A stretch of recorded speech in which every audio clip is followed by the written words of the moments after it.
where you cannot sexually, they're not sexually dimorphic. Which means what? You cannot find the male and female just by the way you're looking at it. Humans are sexually dimorphic because you can find the difference, but snakes you cannot find the difference. The only way you can find the difference is by physically checking which sex they belong, right? So for the folks who tell that this is a female form of cobra, I don't think they pretty much know the information as to what goes into finding sex of the snake, right? And secondly, the snake can grow all the way up to 12 feet or a little more than that. And these snakes are killed in the Western Ghats, which is starting from Kerala to tip of Goa, thinking that they're king cobras, because we know for a fact that in hotter region the color of animals is slightly lighter, and in colder region the color are darker, for the fact that they can absorb more heat. So as much as light it looks here, eventually if we happen to cross a rat snake in the Western Ghats, you'll see that they're completely black. And any which way they have the ability to reach a size of 12 or 13 feet, what happens is people think they're king cobras and they go kill them. Right? That's one of the threats. Now rat snake has a lot of value added to a farmer, because rat snake is considered to be a farmer's best friend for a fact that this controls most of the rodent population and the loss that the farmer would incur from losing most of his grain to the rodent, right? So I'm not sure how correct the statistics is. Quite some time back I heard that we lose close to about 30% of our harvest only to rodents, only to rats and the other rodents. So rat snakes are the excellent, let's say, controller of rodents. And besides, you have your other traps and other methods that you guys use, smoking other rodents. Okay, green vine snake. How many guys know about the snake? Heard of it? What is the myth surrounding the snake? Can you say that loud? He'll take out your eyes and give it back to you. There is one picture, I think that's my picture right here. Can I remove that? Excuse me.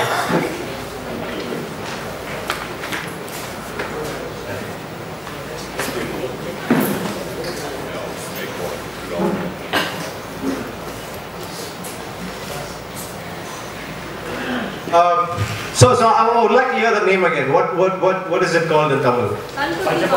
So that means the snake that pokes your eyes and catches your eyes. So this is something that I've demonstrated in front of a lot of CTC folks. You can just keep it here. Where I'm holding the snake close to about an inch or inch and a half, very close to my eyes, and waiting for it to peck my eyes, but it didn't. So that pretty much proves that the myth is wrong. So I'm more like this myth buster, right? Every snake has a myth and I want to bust that myth. And I kind of do everything possible for you guys to get the right perception. So, green white snake is slender. Green white snake has this unique shape in its face. Green white snake has a very slender body. For the very fact that this is a tree snake for you guys to kind of know. They are arboreal. They live in the tree. So tree snakes have to have a very light head, right? What if your head is heavier than the rest of your body? What will happen? Can you balance it? Absolutely not. So tree snakes have to have a very light head, so naturally they're designed to have a head which is elongated so that they can move from one branch to another branch. Right? That's the evolutionary change that they've gone through. Now this snake is slightly venomous. Okay? But not venomous enough to kill a human being. Right? Venomous enough to kill a small sparrow or a frog or a lizard. That's how much it has as well. Right? So people ignore the fact that it is venomous, but they were talking more about the fact that it will take off your eyes. So this is high time we switch our thoughts and our perception about the snake, telling that, you know what, probably this can affect a kid. Probably it can affect a kid less than about 2 or 3 years old. But it cannot really kill a human being our size. Green white snakes are pretty much found throughout Asia. You can even go, if you go to Thailand, you can find them on. Yes? It won't kill you, I get it, but if it does bite you and you're an adult, what is the worst that can happen? A green white snake? Yeah. Nothing. Probably a little bit of irritation. You feel like you've been pricked by something. That's pretty much it. That's pretty much it. We'll talk more on the snake bite a little bit. Next. So cousins of these snakes are called the bronze patch snake. These are called Pomberi Mukan. If you guys heard of that in Tamil. This snake has a very amazing myth. Anyone knows about it? It will kill and it will attend your funeral. It can't get any better than that. So, it kills you and it waits aside, watching for people to report your home and a bunch of people from your home come there, it follows your people and takes a tree and watches your entire funeral. So that is the myth that surrounds the snake, and I don't know who was drunk when they came up with this story. This is impossible. Snake cannot register anything in the head. The brain is as small as your fingernails, much smaller than that. So if you look at this snake, even the snake has a very elongated head. If you look at it, which means that it's a tree snake. Again, the head has to be really light from moving from one branch to another branch. Makes sense, right? So if I give you a really long stick and which is heavy, and if I ask you to kind of move about, it becomes very difficult. If I give you a very long stick which is really featherweight, you can move about. That's the reason why the snakes look slightly different. And these snakes are probably, to my knowledge, the India's fastest snake. They're very fast in running, they're very agile. They won't try to kind of bite you unless they really feel that they're stuck and they cannot move. But these snakes are not venomous. This tree snake is not venomous. It's completely non-venomous, but the green one is slightly venomous. It's called a mildly venomous snake. Let's go to the next one. Looks like a poisonous snake, isn't it? Now, how many people say the snake is about 6 foot long? No one? 5 foot? 7? 8? Okay, this snake is pretty much less than about a feet. Right? Now, it's a very small snake. It's called a kukri snake. The reason why it's called a kukri snake, how many of you seen a kukri knife? A knife that Nepalis use it? Okay, you guys can go back and see. Now basically, this marking on the head kind of gives that shape. So that's why it's called a kukri snake. Now this snake is also becoming very scarce in urban as well as in the wild, because they also have a very sensitive habitat. Just because they have a bright color and a black bands, they're usually mistaken to be a venomous snake and they kill it. Again, this is still absolutely docile, non-venomous snake. Beautiful snake. You can just pick the snake if you ever see it. Right? Until unless you know that it's a kukri. Alright? Let's go to the next slide. So there is another cousin of the snake which is called Russell's kukri, which has 5 different color forms. So if you look at all the kukri snake, they have something in common. You see that marking on the head. They always have the kukri marking. But these are called Russell's kukri for a fact that it has the small blotches. If you guys see this, keep these blotches in mind. Because if you look, if anyone has seen a Russell's viper pretty much has the same blotches. Right? It has Kannadi variant, they call it. It pretty much has the old blotches, and eventually people kill this tiny snake thinking it's a Russell's viper. And that's how these snakes have lost their population by itself. So, like I said, one of the key ways to identify kukri is to look at the head markings of the head, and the snake is really small by itself. Right? Next. Common cat snake. How many of you feel like it's a very venomous snake? I need your honest opinion, because eventually that's going to kind of help others too. So how many of you feel that it's not venomous? Okay, cool. How many of you feel that it is mildly venomous? How many of you feel that it's not even a snake? Because I didn't see some hands going up at all. What is this guy showing? Alright, cat snakes. Now cat snakes are again a tree snake. They have a different body type. The kind of environment they inhabit. They're slender snake. They can grow up to about 3 to 4 feet in length. They're as thick as your finger. And usually these snakes are killed because they resemble almost 80% of something called a saw-scaled viper. Right? What is the Tamil name for saw-scaled viper? Surutavirian. We call it Surutavirian. If you guys have seen it, I'll show you the image of a saw-scaled viper. Now, the reason being is, if you look, most of the pit vipers, you know what a pit viper is, right? Pit viper is nothing but, since we don't know much of Indian snakes, let me talk about American snakes. You know the rattlesnake, right? It shakes its tail. Now that's a pit viper. Now if you look at the rattlesnake eyes, it pretty much looks like a cat eyes, right? So, since people have a perception that the snake also looks like a rattlesnake, they go ahead and quickly kill it. Now, there are 2 ways we're losing out the snake population. One is by accidentally killing them without having enough knowledge. The second one is that most of the tree snakes should have a continuous green cover in order for them to sustain. Right? Now let's say from North Chennai and South Chennai, I build a huge lake or a canal and I don't give you any access. Is there any way for you to, let's say one side I have the food, the other side I put you. Makes sense, right? So that break in the environment eventually decimates the population. So we all had all the snakes very closely living to us since we kind of chop off all the green covers, and after ECR came and rest of the entire thing is wiped out, so you hardly find the snakes. I think the last time I found the snake was about 8 years back. Right? So let's go to the next slide. Flying snake, how about that? There are snakes that go under the water, there are snakes that go under the soil, there are snakes on the land, on the tree. Now something is going on above the tree. Now this is called flying snake, or it's called also paradise flying snake. Now usually you find the snakes in the Western Ghats, and they are endemic to Western Ghats. And you also find them in Southeast Asia, more towards Thailand and all those places. Now what is the beautiful, why should the snake fly? Now for a fact that this snake, food item lies on the canopy. Makes sense, right? Food item lies on the canopy. It prefers nothing that's on the ground. Very rarely you can see the snake crawling on the ground, but mostly you can see the snake on the tree. So once it's threatened by humans most of the time, or any other form of creature, it doesn't have a wing, right? It doesn't fly, but it glides. If you take a ribbon and throw it in the air, you know how the ribbon goes, right? So the snake has a capacity to jump, lunge, one leap of faith, hoping that it will go land on the other tree. It can jump close to about 50 meters in distance. Sorry, close to about 50 meters in distance. Vertically? No, horizontally. It glides. 50 meters horizontally? Yeah. And you know that Western Ghats is known for high canopies. So the time it takes for, if you understand the aerodynamics, from the time it takes for it to kind of settle down to another tree, it's quite long. Right? So this snake is also considered to be a poisonous snake for a fact that people have this notion that anything that is bright in color, they think it's poisonous. Right? So that is one of the ways these snakes are killed, and the snake is also kind of killed for the skin because it looks very ornate, right? It looks very patterned and stuff. Now, it's honestly speaking, I've seen only one, which is a dead specimen, which was in Agumbe, which is Western Ghats. I've really not seen a live snake of this sort, but definitely a lot of volunteers who've been around that place have seen sighting a snake kind of jumping off 1 feet to another tree. Right? Let's go to the next slide.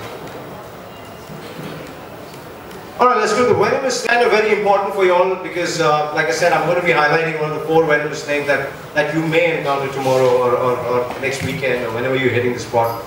It's important that you guys kind of focus, and if you have any questions, please stop and ask me them. Can we move on to this slide? Unmistakable. No introduction necessary. I think we'll spend the entire night talking about the myths surrounding this one snake. You guys agree, right? So let me give you some facts about cobra, and I'll give you the few facts that is essential. So whatever you learn beyond that is your interest, right? Now cobras are venomous, that is for sure, right? They're a poisonous snake, and we all know that, right? They grow up to about max of 5 feet, and there are reports telling that these cobras grow up to about 7 feet in length, but I've not seen anything that long, but there are records, right? Do cobras live 100 years? Absolutely not. In captivity, it's recorded that the cobras live close to about 30 to 32 years. Okay? You cannot find the life of an animal unless you start it, you see it from the birth and see it till it dies. So, that is the most important fact, right? Where do you find cobras? You pretty much find cobras everywhere, right? In rat holes, in paddy fields, in human inhabitations, in the jungle. They're very versatile snake in getting adapted to the environment. They have a wide array of food items. Let's say their menu card is a little longer than us, so they pretty much eat everything. And they are also slightly cannibalistic. I've seen cobras eating another cobras eating another snake, right? Now, cobra by itself is a very dominant snake. It has its own territory, and it has a habit of being there for a very long time, unless you disturb them. A lot of our elderly people in the family, they kind of tend to tell that, hey, you know what, there was one cobra living here for the last few years. Right? So that is a very clear understanding that cobras are territorial and they tend to kind of settle in a place for a long time as long as they get their food supply. Once the food supply is cut down, they'll eventually move out. And that is the time we accidentally notice them. That's the time we accidentally kill them. That's the time we accidentally get bitten.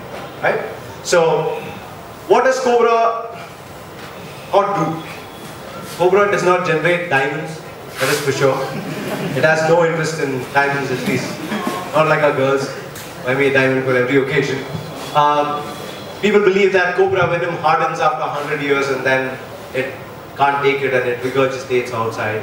there's a bright light shooting out of the diamond and stuff like that. Which is not true, guys. Honestly, whoever made that belief system, there are still, I'm not joking, there are CEOs and CFOs that I meet on a daily basis that believe this is true. They still believe that Nagalingam is, the power is there. You know, one day I will get there. That's how we, and it's really pity to see someone who's educated at such a high level falls victim to such disbeliefs.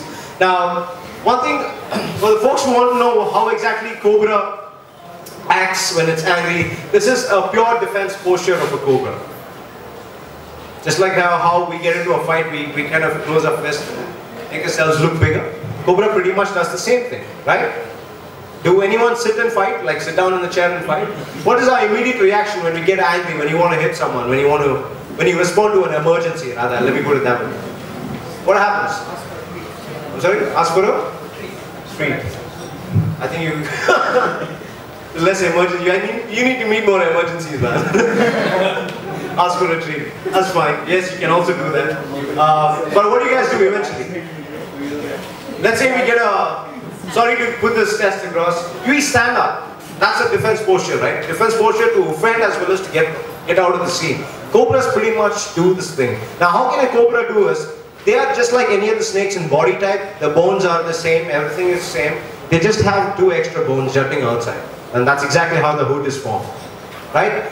Most of the people believe, how many people believe that cobras can see through this? No. There are people who believe that that is pretty much the Nikon D70 of a cobra, where it captures pictures and it has some unseen memory card stuck up somewhere in its body, and it can remember and it can get your face back and stuff like that. And that's absolutely not true. Right? Uploaded to Facebook probably. It's very 2013 joke. I like that. So people believe that that's the eyes. No, eyes is right there, which all of us can see. Unlike rat snakes, which looks very similar in color, cobras have smaller eyes if you look at it. Right? And once the cobra turns on the other side, you can see another eyes. No. Right? No. And that eyes looks at people backwards, so there's no way you can escape. Right? So it not only captures your front, it also captures your back. Okay? So we believe that Hindu mythology says that I think Lord Krishna danced on it and left a footprint, and that footprint is stuck and stuff like that. So I don't know how far that is true. Sorry to kind of say that, because ideally this is also a defense system for a snake. Okay, I wish I had a cobra to demonstrate what exactly happens. This is a beautiful defense system, not for snake. I've seen this in a lot of insects and butterflies and all. If you look at a butterfly that has 2 dots on the back, a lot of people think that black dots are nothing but eyes, right? And cobras can only see in the front. They have pretty much a vision like this, right? So anything that is attacking in the back, they have no idea, right? Let's say I don't know what a cobra is. I don't know, but I want to attack that animal, right? So when you walk to the cobra, you kind of feel that, hey, you know what, that is looking back at me. Makes sense, right? If you go to Ranthambore, where there's a tiger sanctuary, and a lot of people have been bitten by tiger and attacked by tiger, what they do is, they walk front and they put a mask behind the head. So when tiger sees them, tiger feels like, you know what, they're looking at you, and so that, you know, we can, in some degree, avoid the danger. So this is pretty much a defense mechanism that the snake has from the back, telling that, hey, you know what, I'm still looking at you. But this is not the eyes, this is just an impression. So this impression, since it looks like a specs, can I get a specs from someone, please? And I hope you can see the rest of it. Okay, if you look at this, it pretty much looks the same, right? You have 2 glasses and a small little frame holding these 2 glasses. Now, from this, it's got this name called spectacle cobra. This looks like a spectacle, right? That is the actual name. Thank you so much, right? So that's how it got its name. So, can you guys share some of your myths about cobra, if you don't mind? I would like to hear more myths about cobra. So, diamond thing is one. What's the next? Yes, the female comes chasing you in the form of an actress and stuff. Right? And invariably all these female actors look good. So I wish I get bitten by a female. What's next? What is next? And bird will pour milk. Ah, And it will break. beautiful. I'd like to highlight on that a little later. What's next? Come back for the revenge. Yeah. Come back for revenge. Photography Yes, the memory. memory card works fine. What's next? Why do they call it Nallapambu? I don't have an answer to It's a that. venomous snake. It's mostly close to God, and that's how they sense everything. They call it another bomb and they kill it after that. Does it spit the venom? Spit venom. No, that's No. Snakes eat egg. Ah, yes, they do. They do. Yeah. The raw egg, no omelets in there. Okay, what else? What are the myths surrounding? So, If you kill it, you will not get married for 7 years.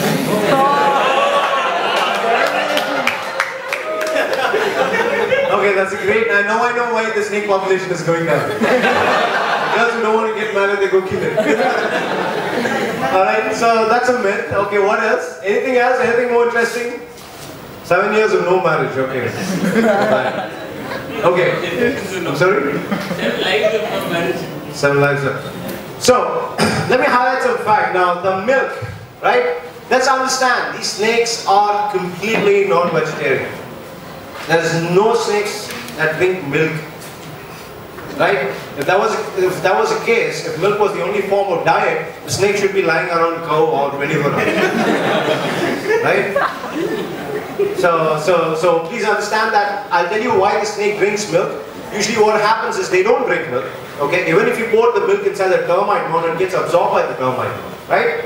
Now, if you have seen snake drinking milk out of the pot directly, what results in such an action is, especially in Jaipur where there is this whole Nagpanchami thing going on, they catch a snake from the wild and throw it inside a basket and keep it without food and water for 30 days. If I keep you without food and water for 30 days, what do you do? I'm sorry? You eat anything that comes to you. You'll eat anything that comes to you. I'm not joking. Right? That's true. So if let's say I put you in a room and take you out, and I give you a water, and the water is mixed with a lot of chili and probably anything that makes a person feel really unpleasant, and I give you, and that's the only form of hygiene that you have, what would you guys do? No choice. You will drink. Your system will respond to drinking that, no matter what. At least you take that first sip. Right? So eventually that's what happens to a snake. So if you take a snake that's highly dehydrated, give them a milk, give them Pepsi, give them cola, give them whiskey, rum, brandy, any nonsense. They will take a sip out of that bowl. Right? And that becomes a belief system.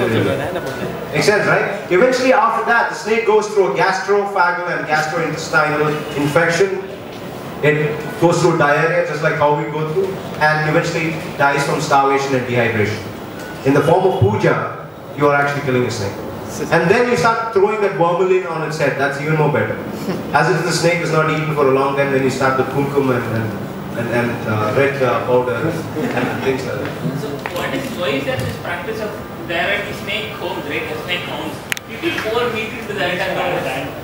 Yes, they feel like doing some service to the snake helps them to kind of achieve prosperity and peace in life. Actually what happens is, the more and more milk you start pouring inside the mound, I don't know if you guys have ever sensed in your life experience, when you go across the mound sometime, the snake, puttu they call it, right? You can get a bad smell. A dead rat smell or something like that. If you guys have seen it, I've seen them myself. What eventually happens is, now everyone knows that snake is a cold-blooded creature. Right? So outside temperature is equal to inside temperature. There's only 1 degree. Let's say now it's 29 degree, the snake body temperature will be 27 or 28. Right? Not like us. We have a constant 90, what? 97, 98? Yeah? We have the temperature. But snakes are not like that. Temperature outside determines the temperature inside. Now more and more milk you start pouring inside the termite mound, that reduces the temperature inside the termite mound, right? The more and more water you start pouring, because there's not one auntie that goes with the milk, there are 100 aunties. Right? There's 100 liters of milk. So eventually that becomes soggy and wet and it's cold. So eventually, and then snake doesn't like milk also because to a certain extent it has bacteria. Now the snake dies inside the mound because of hypothermia, the temperature reduces so badly that it cannot come out and the bacteria kind of makes snake sick. So you are doing all this colorful puja and everything and eventually killing the snake in the same process. You're wishing good and killing the snake, so that's exactly what happens. So, and second, keep in mind that snakes do eat egg, but not all snakes prefer egg as the main diet. Right? Again, milk is not the diet. They're not vegetarian, just they're completely carnivores. They eat other snakes and lizards. Let's go to the next one. Right? to your native, which is in a rural or suburbs, it's likely that you will encounter the snake called common krait. It's called Kattiveri. Very easy to identify. It's fully black and it's had white bands. So if you remember wolf snake, Yeah. pretty much looks like this, right? So what is the difference between wolf snake and the snake? Wolf snake are kind of active during day. That's your only saving difference. Kraits are highly active during nights. They're completely nocturnal creatures, right? I don't know if you guys, how many of you watch Tamil jokes? How many of you know Vadivelu? You guys know, right? Come on. So there is one joke about Vadivelu. He steps out of the house, he touches the mother's feet and everything. He's an auto driver. He said, y'all can go on. Everything to be, and he sings a song. He steps out, he does everything. And you know what happens to him after 6 o'clock? He gets drunk, he beats the same mother that he held as God. Now this snake is pretty much like that. Day it's very silent. Now even you can pick the snake with your bare hand. And don't do that until you know how to do it. You can free hand the snake literally. But in the night, you cannot take that risk. It is very active. And I'll tell you how you react for this snake bite. Eventually, the snake has also a very bad record of killing human beings. The reason being is most of the death comes from the rural areas because the snake is active in the night. In rural area, we have a habit of sleeping in the floor, right? Usually, the death occurs between 11 to 5 a.m. So that is the active time for the snake to kind of lurk around for food. Now, is it propelling itself to kill anybody? No. It is a very active snake in the night, and in the process of finding its own food, if anything comes as an obstruction, it will react, right? So a lot of people eventually die in sleep itself, because the venom is so powerful it kind of kills you within a span of 45 minutes to 1 hour. It's a very dangerous snake. At the same time, it is not a threat, not a huge threat. Fangs can go up to close to about 2 centimeters, a little more than that, right? Now fangs are nothing but the tooth. The snake actually does the damage with it, right? Not tooth. And snakes don't kill people by flicking their tongue. That is wrong, right? Most of the strength comes from the tooth, not from the tongue. Tongue works pretty much like a Bluetooth, a phone Bluetooth, right? Or a TV antenna. It picks up signals and gives you a defined image telling that where am I, what am I doing, is that my girlfriend? No. Is that my intruder? No. Is that my home? No. It pretty much gives it images. So, once the snake stretches its tongue out, it takes all the chemical particles in the air and draws it back inwards and inserts it like a plug to the roof of its mouth, to something called a Jacobson organ. The Jacobson organ does most of the data collection and collating and all of that, and they eventually transfer the compiled data to the brain, and brain creates the picture, right? So Russell, knowing for a fact that Russell's viper, since it's called, a lot of people mistake this to be a pit viper. This is not a pit viper. Russell's viper and saw-scale viper, which is going to come up next, do not have pit vipers. They do not have pits, right? A lot of snakes can see you even in the dark, just like your infrared vision. Okay? Now how that is done, because of the heat your body generates, the snakes can sense that and it can create images. It can sense it through heat sensing pits. I'll tell you how that works as well, right? So, considered to be a very dangerous snake when threatened, otherwise not. Snake is very active during the dusk and rest of the night, and kind of rests. The snake does not burrow. It does not have a burrow. It always stays under a bush, at the bottom of the bush, so that it can camouflage. And this is also a stealth hunter. It will stay still for as long as it can, hiding in this beautiful color pattern, which serves as an excellent camouflage, especially on the leaves. You can't even